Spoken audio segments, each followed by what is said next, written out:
We have reason to believe that this Mrs. is now actively working for the NKVD. The Russians call her the poet.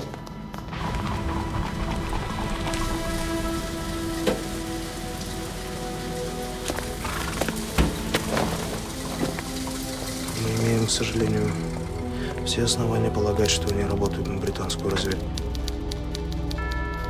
Täytyyhän meidän nyt jumalauta tietää, kenen laskuun se nainen vakoili.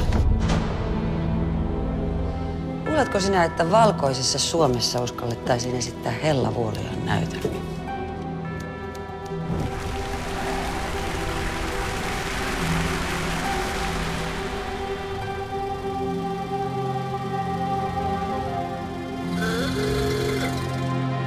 Niskavuoren naiset.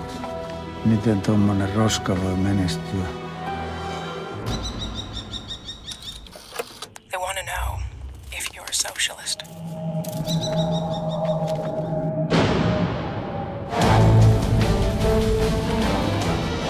Yksi nainen. Monta totuutta.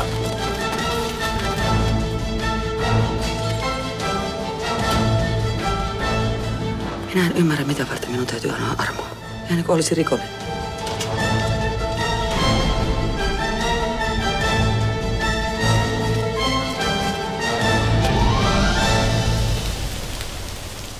Rakastatko sinä minua?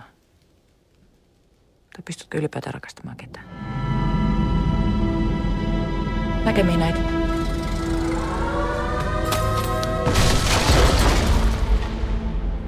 Olkoon, jos minun on kuoltava tarpeettomana, mutta vakoilijana en kuole. Odotettu suurelokuva Hella Vuolioista. Hella B.